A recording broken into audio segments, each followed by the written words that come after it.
make America great again. How can you be against? We are not going back.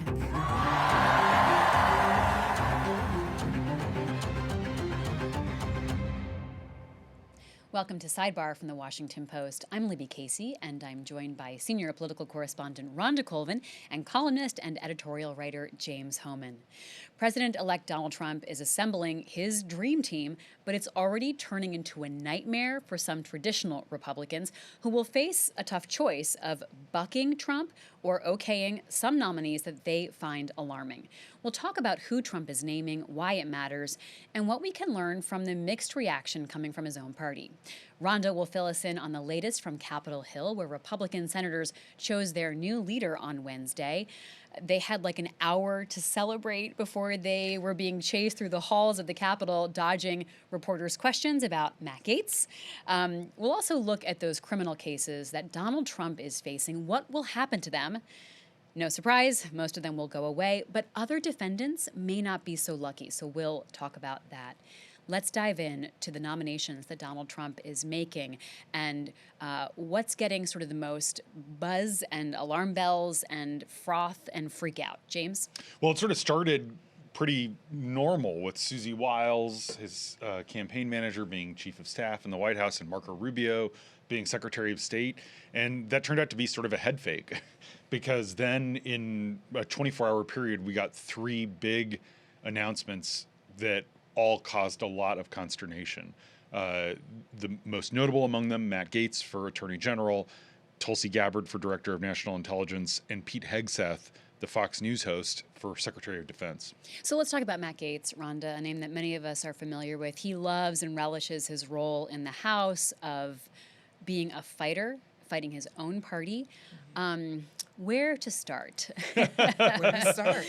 Let's start about his own legal troubles, because that's really at the heart of many Republicans' concerns about the ones who either will say it quietly, some who are saying they need to look into this more, but his own legal issues are a part of this complication for them. So let's talk about that. Right. Well, the Department of Justice, which he would lead if he were confirmed to be Attorney General, there was an investigation into sex trafficking allegations that was dropped. But right now, what was open, at least a few days ago, was a congressional ethics investigation. So for years, the House Committee on Ethics looked into the allegations of bribery, of showing illicit photos on the House floor, of trying to obstruct an investigation, of sexual misconduct. I mean, it's a long, long list. They had been looking into him for a matter of years. That investigation was likely going to wrap up very soon. A report would have been filed and released. However, now that he has been nominated as Attorney General, he has decided to leave Congress. He has resigned. Speaker Johnson has said he accepts the resignation. So that ethics committee investigation stops because they don't have jurisdiction over a person if they're not a member of Congress. So right now, it's what do you do with this? What do you do with this investigation that was looking into, as I said, sexual misconduct, misconduct with campaign finance, all sorts of things. What do you do with that? And he now, if he goes into a confirmation hearing, will go in front of senators in the Judiciary Committee. We know that Senator Durbin, who is the current chair, who may be the ranking member once Republicans take control of that committee, he has asked that that report be released to them. So this is the top Democrat right, on that committee at this point, right? Right. Mm-hmm. And then now we are also hearing from John Cornyn, who's a Republican. He has also said they need to see that report. So this is still a developing story, but this just shows you that this is one of Trump's picks that everyone is just, a little astonished by. I think a lot of people are saying, look, why are we surprised? Because this is sort of Trump's brand. He does want his decisions to be discussed. He wants them to be focused on in the news. Some people have said this is part of the retribution, having a flawed candidate for a top job, a top law enforcement officer of the country, to also have sort of a rap sheet himself. what do we do with this? I think that's a question that a lot of Republican senators are asking themselves. They didn't have much time to celebrate being in the majority and picking their leader, because this news it broke, hours after, and now they have to confront this. It's a test of loyalty. Donald Trump is testing these Republicans, and he's taking a bunch of House Republicans in what's going to be a very narrow Republican majority and narrowing it even more. In a place like Florida, you can... Well, let's explain that, because he's picking people from the House and nominating them for positions, like Elise Stefanik. Right. So that pulls down the majority that Republicans are expected to have. Exactly. And so that is sort of an affront to House Republicans. So wait, so I just want to make sure we all understand that. So Matt Gaetz has now stepped down. But he has, right. If he hadn't have stepped down and was able to be confirmed, that seat would be open. It is open right now because he stepped down. Elise Stefanik will go through the confirmation process. If she's confirmed, that seat will be vacant. So that then takes time to replace. And well, in the case of Florida, Ron DeSantis can schedule a special election very quickly. In the case of New York, there's a Democratic governor, Kathy Hochul, and she can drag it out for a while. So it's not like they can kind of rapidly fill it. So Mike Johnson, the speaker, is saying, don't take any more. Right. Please don't take any more. I'm begging members. Trump to stop taking my members. I honestly think House Republicans are pretty happy for Matt Gaetz to not be part of the House anymore. But so I think it's a test of loyalty, but it's also, Matt Gaetz is a one-man wrecking ball. He is widely detested by Republicans. They all see him as kind of a pervert, for lack of a better word. And ultimately, Matt Gaetz is so much less experienced than the other names that had been talked about. There had been a lot of buzz on Capitol Hill that Mike Lee, the Republican from Utah, whose dad had been Ronald Reagan's Solicitor General, who himself had been a former federal prosecutor, would get it. But like Mike Lee has his own views of the law. He has experience. He understands the Justice Department. He also could potentially stand up to Trump. He has enough gravitas. Matt Gaetz on his official website describes himself as the Trumpiest member of Congress. And I think why Trump is picking him is because he knows Matt Gaetz will do whatever he wants, that he will be his enforcer. And Trump wants to surround himself with kind of yes men who are going to do the revenge and the retribution that he promised on the campaign trail. Let's listen to how former Speaker Kevin McCarthy talked about Matt Gaetz. Before we listen to this, remind us, Rhonda, how much of a living hell did Matt Gaetz make Kevin McCarthy's life? Well, Matt Gaetz, refresh everyone's memory, he is the person who led the effort to have a motion to vacate the speakership of Kevin McCarthy, which their tension goes back even further, which we may understand once we hear this tape. But Gaetz filed that motion to vacate. That ousted McCarthy, and you remember it was about a month until the House of Representatives had a speaker. So Gaetz started a process that put the entire House into turmoil. And again, a lot of his Republican colleagues did not, like that, did not like what he started there. And he created a lot of turmoil. So that's sort of the background of Gaetz and Speaker McCarthy, or who now is no longer in Congress. Yes, I don't want to talk too much more about the tape because I think Kevin will tell us what he's feeling. All right, we'll talk to you in a moment, James, but first let's hear from the man himself. This is back in April. Kevin McCarthy talking at the Georgetown Institute of Politics and Public Service. And I'll give you the truth why I'm not Speaker. It's because one person, a member of Congress, wanted me to stop an ethics complaint because he slept with a 17-year-old. An ethics complaint that started before I ever became Speaker, and that's illegal, and I'm not going to get in the middle. Did he do it or not? I don't know, but ethics is looking at it. There's other people in jail because of it, and he wanted me to influence it. Former Speaker Kevin McCarthy casting blame on Matt Gaetz for being the one reason he's no longer Speaker and no longer in Congress. Yeah, I remember all the votes before McCarthy became Speaker. It wasn't just that Gaetz was there at the end. He was also there being a hindrance at the beginning, and really sort of... So he kind of tainted it right from the get-go. And Gaetz always, Gaetz has said publicly, like he's more of a show horse than a workhorse, that he's all about Fox and not about legislating. It is... The underlying allegations are incredibly serious, and they do seem very credible. As you noted, the DOJ decided not to move forward with criminal charges because they felt like the two key witnesses have their own credibility issues. But one of the groups we heard from today was a lawyer for the 17-year-old who was in high school at the time and says that she had sex with Matt Gaetz, that there were witnesses, and she spoke to the House Ethics Committee. And I expect that, if Republicans move forward with this, Democrats are going to want to call the 17-year-old, now she's older than 17, but is a witness. And you have Republican members who've said publicly that Matt Gaetz, you sort of alluded to this, was walking around on the floor of the House, showing pictures of naked young women on his phone to other members, and bragging about his conquests and talking about, Red Bull and Viagra and stuff like that. I mean, it's Matt Gaetz is the opposite of whatever a judicial temperament is. You compare him to Merrick Garland, who has the job now, and someone who was obviously nominated for the Supreme Court, didn't get it, but was the chief judge of the D.C. Circuit.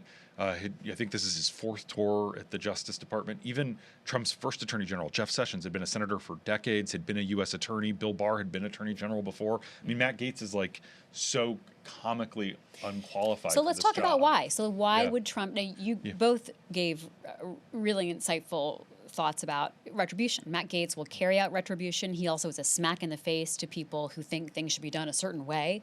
John Fetterman told a reporter yesterday that Trump is owning the libs through a pick like this. Do we need to think deeply about this? Is this a shadow pick that gets Matt Gaetz some spotlight? He can waltz out of the House before the ethics investigation drops, and then Trump will slide somebody else in. Like, how do you think about this, Rhonda? Well, I think it's sort of, in the eye of the beholder. You would have Democrats say, see, this is what we were saying. This is why we said Trump would be a danger if he was in office. And he's just showing us all that he has the power now. But I think what I keep coming back to is this is a part of a pattern we've seen from the former President-elect Trump, that he likes to own the spotlight. He wants to signal a lot of times. This could very well be a symbolic choice where he wants to show people everything that he plans to do, and the retribution that he threatened will come true. It's hard to know exactly, but I think we have enough evidence of how Trump acts before that he doesn't necessarily care about a lot of the institutions that exist or the formal process of Washington. He's going to put whatever he thinks through. And you have to also think about voters. I know there are voters we talked to who said they like that type of thing from Trump. They like the anti-establishment part of him and his messaging. So this fits right in with it. And who better to take a pickaxe to a system than someone who was being gone after by that system, right? So it's like Matt Gaetz's retribution as well as Trump's retribution. Their goals align there. But do we need to think about this deeply, or are we just giving Trump what he wants by talking about it and we should focusing talk on about it. I mean, this is It's the nation's news. chief law enforcement officer. This is like the most legitimate thing to discuss. I mean, there's like a conspiracy theory isn't the right term, but there's this theory that Trump is playing chess and that he put up Matt Gaetz so that like everyone will freak out about Matt Gaetz, and then he can put up someone who's also really extreme, but then people will be like breathing a sigh of relief because it's better than Matt Gaetz.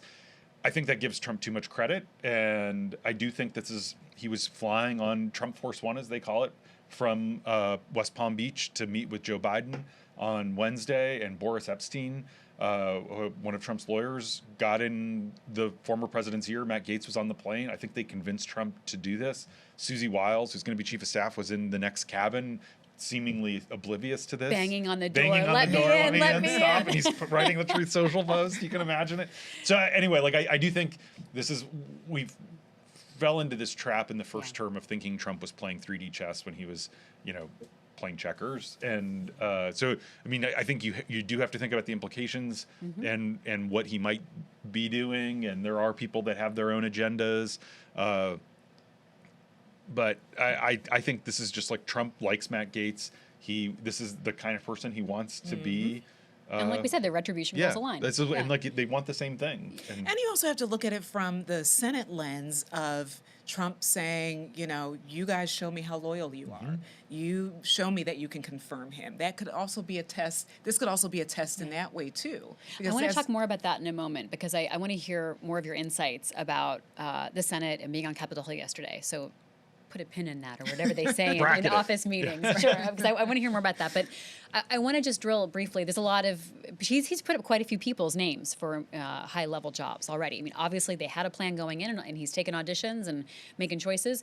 But I want to focus on one other section, which is national security, because the name of Tulsi Gabbard is shocking, because she is a sympathizer of Assad in Syria, of Putin in Russia. I just want to hear your insights, James, on what the intelligence and national security portrait is looking like right now.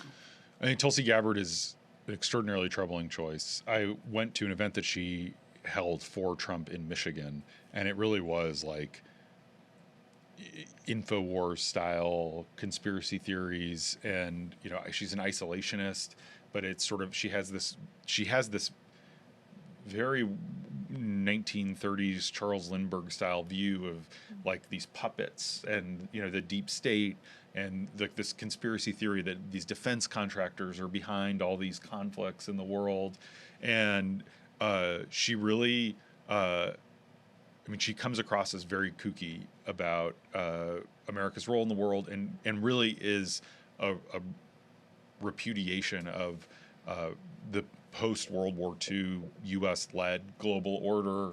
And Donald Trump likes that. And Donald Trump likes it. And he likes that she's going to upend the deep state, and she's going to be overseeing all of the intelligence community.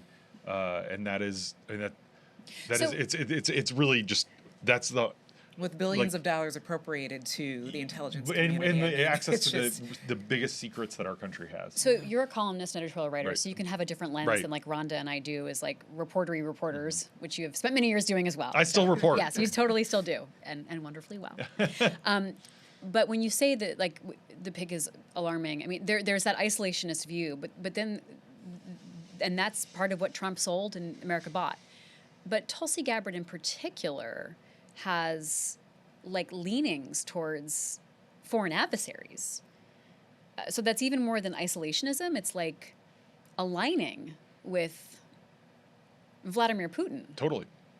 Yeah, no, I mean she parrots Russian propaganda, like BS Right. from the Russians that is like made up about Ukraine really provoked Russia, and It's literally Russian propaganda. Literally, or like that Ukraine has these secret bioweapons labs, stuff that's not true. She is out there saying, and it is literally Russian propaganda that she goes and parrots. Pete Hegseth? So, Pete Hegseth, he actually does have combat experience, was an officer in the Army, did serve in combat in Iraq and Afghanistan, grew up not far from where I did in Minnesota, ran for Senate against Amy Klobuchar in 2012, got his butt kicked, ended up going and working for the Koch network, doing sort of like veteran stuff, VA privatization, ends up getting booked more and more on Fox News as sort of this handsome, good-looking veteran. And that's how he first got Trump's attention, is just being like a Trump defender on Fox. I think that people are focusing on his lack of experience to oversee an agency of 3 million people. Because he doesn't have executive experience. Right, and he's never really managed a large group. I mean, But let's talk about his views. That's 'cause actually, his I think, views what are is really more important to shed some light on. Exactly. So the number one thing, and what he really first bonded with Trump over, and the Washington Post did some great reporting on this during the first Trump term, was he really championed on Fox and Friends the cases of alleged war criminals, people who had killed civilians in Iraq after they had surrendered, violating allegedly the laws of war. Some convicted, others were facing charges, and Pete Hegseth really played the key role in getting Trump to pardon these people, and it caused a lot of drama. The Secretary of the Navy was basically fired over all of this, and so he really does have this view that soldiers shouldn't have to obey the rules of engagement and the laws of war, which is very, very troubling. The second thing is he's been a prominent anti-vaxxer. And when you think about the history of the military, what's deadlier than any combat is disease. our soldiers get like 17 vaccines for a reason, because when you think about Napoleon's army, it's, they were wiped out by disease. George Washington giving out smallpox inoculations. It's that. So that is worrisome. And then he opposes very bluntly women in combat roles. He said it as recently as a week ago on a podcast that women should not be in combat. And what a lot of people view as sort of retrograde views about the role of women in the military. And when you're talking about someone who is the civilian overseeing defense, I think that there are legitimate questions about his character. He's on his third wife. He left his second wife for his producer at Fox News. There's a lot of history of womanizing that I think is relevant to putting someone. You really need to have sound judgment, and I think that there are legitimate questions he needs to answer about his moral fiber and character. What do these additional picks tell us about Trump's direction and goals? I think overall, broadly, it shows us that he made good on promises to stick with loyalists. And we know that that is how he governed the first time around. That we know that of even how the people that he chose to run his campaign, he wants to insulate himself with people who he knows will listen to him, like you said, the yes men. And I think we're seeing that over and over again. It's not experience driving his picks. It's, will these people do what I say? And also, will they make sure there's an atmosphere that protects him? Right. So these are folks who are going to be in confirmation hearings that will likely be very lively if they get to that point, where they will push back at senators asking questions, probing questions. I'm even thinking back to kind of the spirit between the White House, the Trump White House, the first time around, and Congress, when there were times that we would be there for hearings and we didn't know if the witness would show up because they may have been directed by Trump not to come, people who worked in the White House. So I think we're going to see that again and again, and I just think that he is putting people in place to ensure that he has his people there who will listen to him, who will be loyal, no matter what level of experience they do or don't have. Loyalty comes first. Stay with us. Rhonda's going to talk to us more about Capitol Hill and what loyalty test Donald Trump is putting senators through.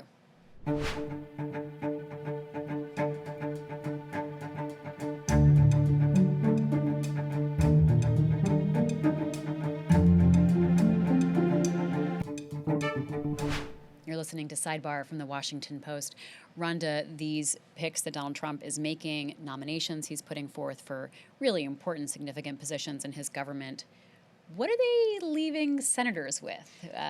How are they coping with it? And what is he setting up that relationship to be between Donald Trump, president, and the Republicans in the Senate? Well, one of the things that I'm sensing is already, and we're only 2 days into Congress being in session after the election, I'm sensing that, especially from the Senate, there will be a desire to protect the Senate, protect the institution, but they're also up against a president who is going to make sure that if there are opportunities to do so, to show them that he's in charge. Mm-hmm. So I'm thinking about, yesterday I was there covering the closed-door vote that Senate Republicans had to elect their leader, as well as other people in leadership on the GOP side of the Senate. And, of course, we all know now that John Thune of South Dakota will be the majority leader after decades of Mitch McConnell. Thune is well-liked among the caucus. He's what I would say is an establishment, kind of an old-school establishment Republican pre-Trump, which will likely make his job hard. I think the vibes you also get from the Senate is they don't like when they don't like a lot of the circus atmosphere. They leave that to the House. They are more about the decorum, the institution. And remember, senators are in there for 6 years. So that's 3 times, that is 3 times longer than a House member. It's longer than a president. They are very protective of their institution, even though, obviously, it is partisan. So I am seeing this sense that they don't want to turn this all into a circus, but they may be dragged along with it because they will have to go through confirmations of people who don't have the resumes that they may be used to when it comes to confirmation hearings. They are going to have to deal with, also I should say this, with confirmations, usually the candidate, the nominee, they'll have to go through FBI checks, the IRS checks, them as well. All sorts of investigations happen. Those things are given over to the senators on those committees that will have the confirmation hearing, and they're able to get a sense of these people.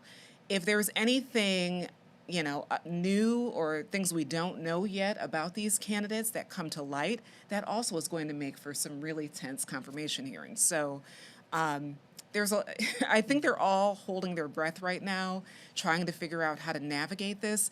But one of the things I was thinking about too yesterday is when Trump came along the first time, and a lot of us were in the basement of the Russell Rotunda waiting for senators to come from their lunches and talk to the press.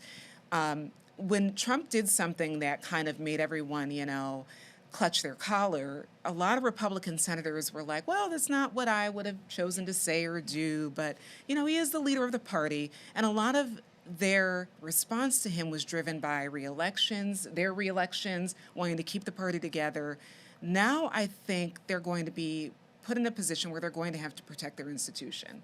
Because Trump, we know he has wanted to expand presidential powers. His team has looked into that to circumvent Congress. So if they want, the Senate to survive a second Trump administration, I think now that work starts for them, and I think they're very aware of that. Let's listen to what John Thune had to say yesterday. Newly elected leader of Republicans. Republicans will be in the majority in the Senate come the new year.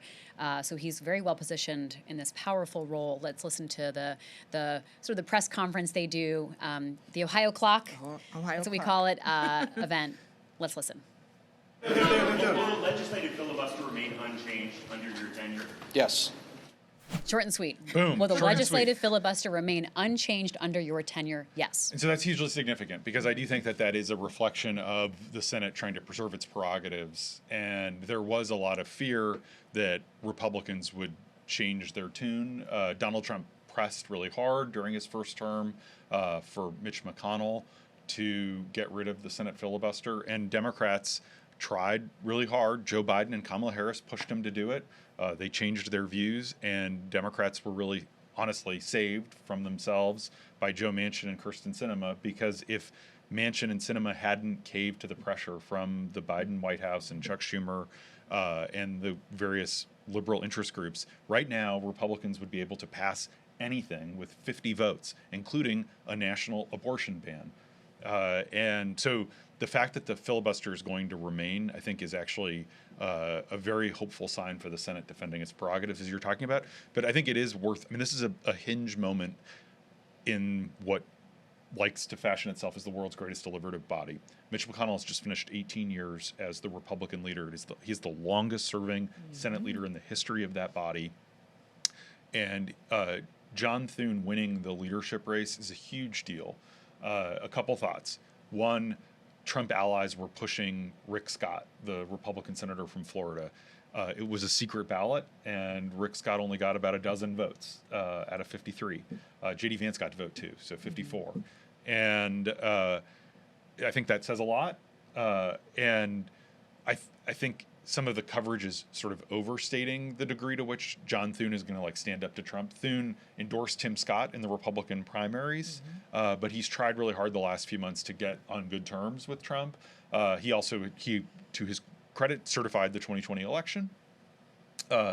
And he made a lot of reassurances to Republicans that he's going to support the Trump agenda, that he'll be with Trump, that he's going to try to help. The first big test, I think, is this business about recess appointments. Yeah. So I want you to have Rhonda tell us about it, because we were all Monday morning, Tuesday morning, Right. we're all Rhonda, what does this mean? So tell us about what Trump was pushing them to do and why it matters.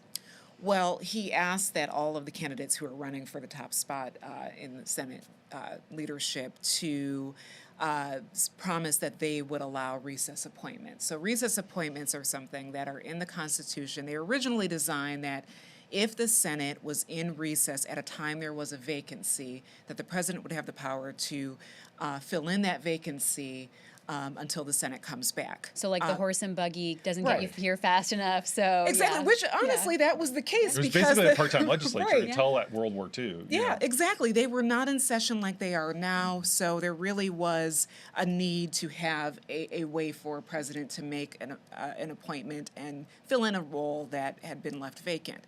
But now, and it again is that word that we've been using, unprecedented. In an unprecedented way, we see that Trump would like to use this function in order to get people in and not have to deal with the confirmation process.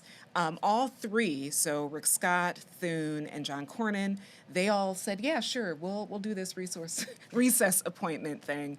But now it's real. Now that there is a leader and, now that this could be a thing Trump wants, this is a real question.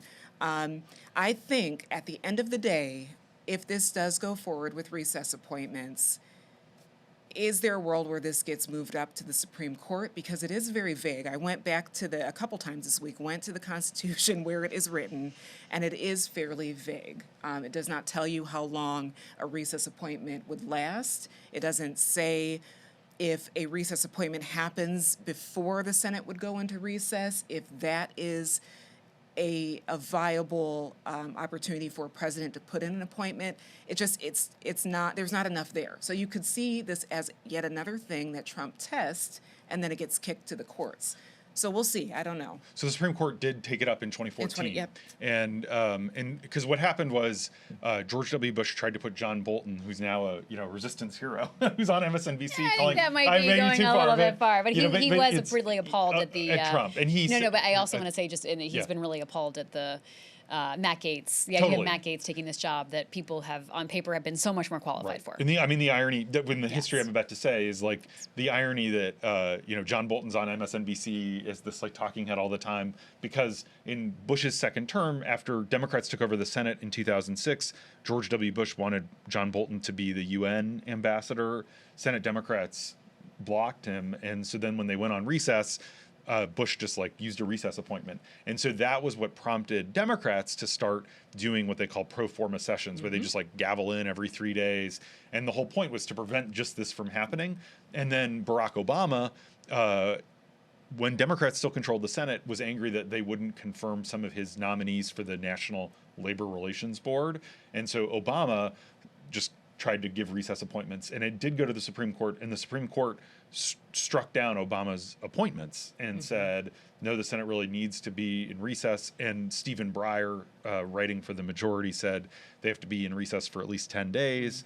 And Different so court, different times. But what the irony, because I went and looked at this, and like it was unanimous that Obama had overreached, but 4 of the justices said we should just get rid of recess appointments altogether.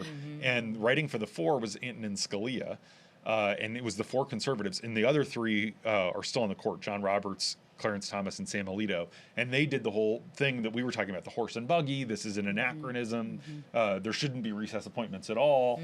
And so it is sort of ironic, because if it does get kicked back to the Supreme Court, you have these 3 sitting conservative justices who have all said, like, no, recess appointments are wrong. I mean, ultimately, if we get to this, it means that at least 4 Republicans have said they're not going to vote for one of Trump's nominees. So you don't And, think Trump would test this? So he's only going to test it if, like, you have If mass someone- defections, okay. and then it's going to be this. why not just test it for the heck of it? Why not just Because say, oh, like let's do it the anyway? Senate has to actually vote to go on recess, and so like Democrats could object, and also because the Constitution says like the House and the Senate both have to agree to go on recess. They have to agree together. So essentially, House Republicans and Senate Republicans would need to say we're going to go on recess so that Trump can put someone into a job that we don't want, that They would have to that go are- on a manufactured recess. Exactly. Yeah. And so it is one of those. Could they do that just for would they do that to allow the confirmation to go forward of someone, or the nomination process to go forward of someone they do like well enough just to let Trump have his thing? The problem with that is that the recess appointment only lasts till the end of that Congress, so you couldn't even serve the full 4 years of the Trump presidency. The other dynamic, you don't get paid. So if you did that for Matt Gaetz would have to work for free. Pro bono. And maybe he'd do that, So it feels like one of those sort of like show things. But if it actually happens, like if it actually comes to that, it's because 4 Senate Republicans have been like, no, I'm not going to vote for this. So we're still waiting to see the Pennsylvania Senate race resolved. Exactly. But Murkowski, Collins, Tillis. And I would watch Mitch McConnell. Maine, I mean, he's going to be interesting. Yep. Maine, Alaska, North Carolina. Yep. Tillis is up for re-election again. Yep. He has a purplish state, so he's aware of that. Murkowski and Collins, they're Republican, but they're like moderate on a lot of sort of rubber meets the road issues. Mitch McConnell is still in the Senate. 2 Even more though years. he's no longer majority leader, minority leader now, majority leader in the future, he will still be in the Senate. And he can just be like, whatever, folks. Like, he's not really beholden to anybody. And he's a Republican. He's a, He's an institutionalist. But he's also an institutionalist. To Rhonda's point, he's an institutionalist. The American Enterprise Institute honored him at their annual dinner on Tuesday night, and I covered it, and it was really interesting because McConnell actually spoke out against recess appointments, and I think he's basically going to be inclined to like give the president his nominees, but I do think that he would be against going this route and maybe would vote accordingly if it came to that, because that is what he wants his legacy to be, that he was like the defender of the institution, and that it is debatable. You can argue, he got rid of the majority, the supermajority requirement for Supreme Court justice, for example, but that is how he wants to be remembered. I would also note that he might be one to watch because he and Pelosi, under the threat of a recess appointment back when Trump was president the first time, they thwarted that. I believe it was when Jeff Sessions, there was a thought that Jeff Sessions might be fired by Trump, and then during a recess he'd bring in somebody else. And Pelosi and McConnell, when McConnell led the Senate, stopped that. So, if I could make one final point, just because we're getting into the weeds here, we're nerding out a little bit, but I think that this could end up being relevant. So, like even if the Senate doesn't go along with the recess appointments, there's still a lot that Trump can do via the Vacancies Act, as he did in the first term. But basically, what it means is anyone who gets confirmed by the Senate can fill in. There's debate about what exactly the legislation allows, but you could have a scenario where like someone gets confirmed who could never get confirmed for a spot like Attorney General, but they get confirmed for Assistant Attorney General because it's not seen as a big job, and then Trump does the thing where he fires the AG, he won't, and then brings in someone else. So there's still a lot of chicanery. And that's one reason why it's really important to watch who also gets named to those posts. right. And It's frankly, not just the top ones. if I can make another kind of obscure point that I think is going to end up being important to the governing of the Please. country is when you have someone like Pete Hegseth who has no real management experience, who the deputy is matters tremendously. Because functionally those will be the people who like are running the departments, and so we watch to see who Trump puts in some of those jobs, because that could either be reassuring or sort of like, wow, we're in for a lot more chaos. Yep. That's a great point. Speaking of chaos, we'll talk in one moment about the state of chaos that the criminal cases against Donald Trump have been really thrown into, which we all knew could totally happen with his reelection. So we'll be back in a moment.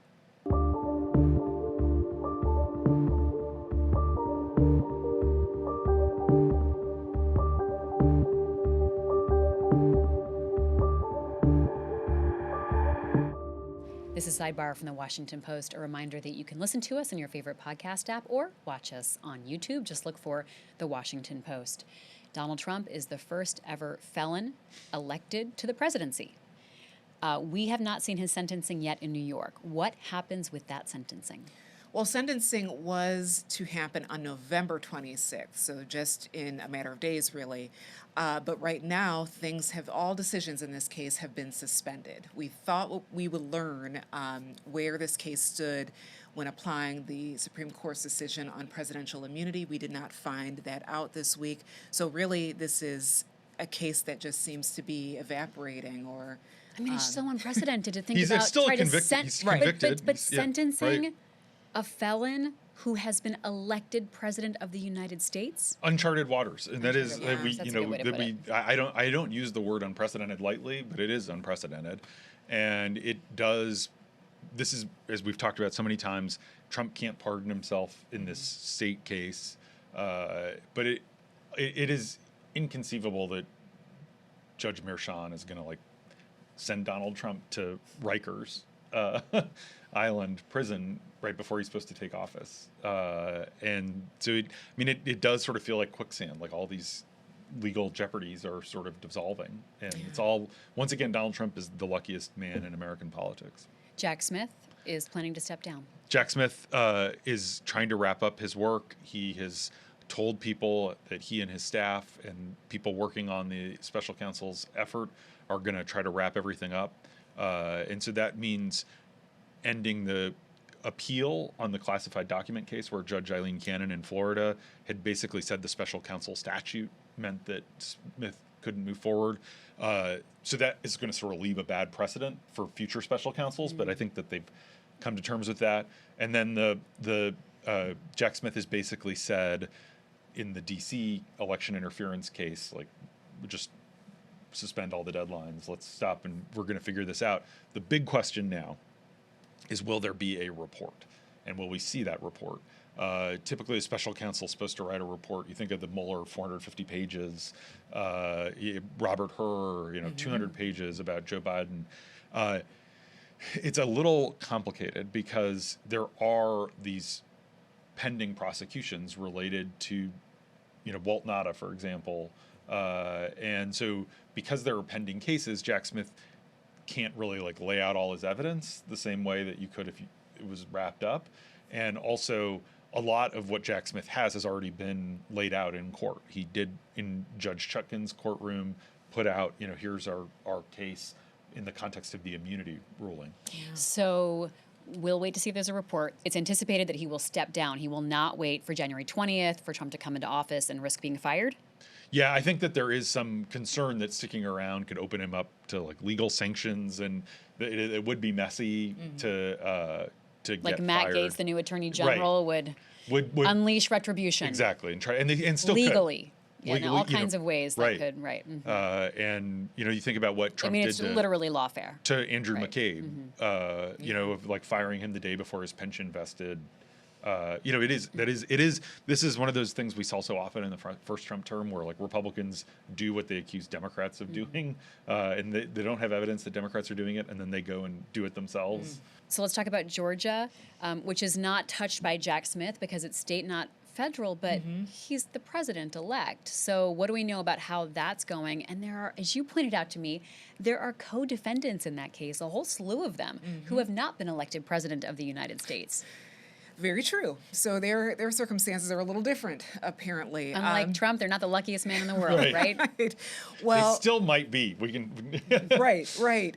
Well, Fani Willis, the DA in that case, she was reelected to that position last week. So she's still there. That case is essentially still there, but that has been on ice because of an appeal that the Trump side lawyers put through wanting her thrown off of the case for that relationship she had with Nathan Wade. And the judge had ruled earlier this year that one of them would have to go, so Wade left, but Trump's side still wants her to go. So that's still tied up in the Georgia appeals court system. We'll see where that goes.